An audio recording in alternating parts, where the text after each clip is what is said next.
But in this video, I want to talk about, real magic. What is actual real magic?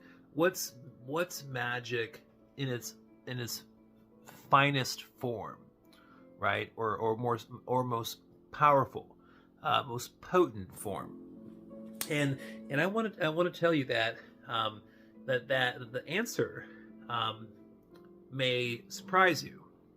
The truth is that there are magical groups, magical organizations, religious organizations, and books, and teachers, and all kinds of stuff. Sure, they have some good insights. Sure, you can learn things, but but when you put a part of yourself, a part of your consciousness, into a group, you are going to gain certain types of wisdom and knowledge, and evolve to a certain degree, but you're not going to fully evolve, because full ascension process with magic, with magical practices, full ascension comes from doing two main things. One is, you're not trying to do other people's magical practices or techniques. True magic is self-creational magic. But you can't self-create your own magic and be self-creational with magic unless you've done the other thing. There's two things. The second thing is equally as important. And that is that you have learned not just yourself, but you've learned about your other bodies. You've learned about your energy field, your mental field. You've learned about your etheric energy body, especially your etheric energy body while you're here alive in the physical form doing magical practices. Having a very strong etheric layer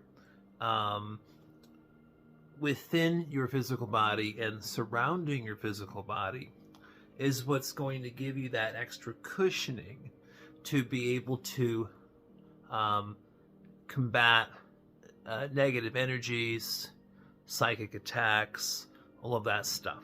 A weak aura, or more importantly, a weak etheric energy body will make you very susceptible to outer forces that might be negative to you.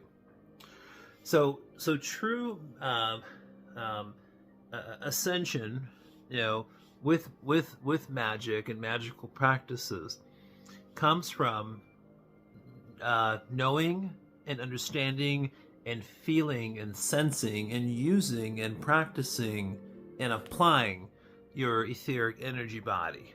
You are in control of your own etheric energy body, or at least you want to shoot for that. You want to focus on that, even though there are manipulations. Okay, but even though there are manipulations and negative energies from outside sources, and just other people around you in your life, and all kinds of things, and sometimes we could be our own worst enemy. Just because all of that is there, just don't worry about that stuff. Just know, have the knowing that you are in control of your energy body. Only you are in control of your energy body. And this time, let's focus on the etheric energy body. Because again, if you're doing magical practices or performing magic while your consciousness is centered in your physical body, in this human avatar, you need to be heavily dependent on being able to manipulate and control your etheric energy body. So know not just thyself, but know your etheric body. and feel it and sense it and control it and apply it practically. Run your own tests, do your own meditations, do whatever it takes. But when you know within yourself that you have control and you can sense and feel your etheric body, that's when you combine self-creational magic. That means that you are in control of your own magic and how you want to perform it, how you want to practice it, what it can do, what it can't do, what it's intended to do. That's when you'll realize that you don't need any group or any collective consciousness in some kind of group to make you feel like you can do magic or that you can excel, be master at it. That is an illusion. That's an illusion. It's not true. The only truth is that if you want to be able to do things that you consider magical, it comes from within yourself. So self-creational magic combined with knowing and feeling and sensing and controlling and understanding and manipulating your etheric energy body. So when you combine those things, that's the powerful package. That's what gives you a lot of power. A lot of power.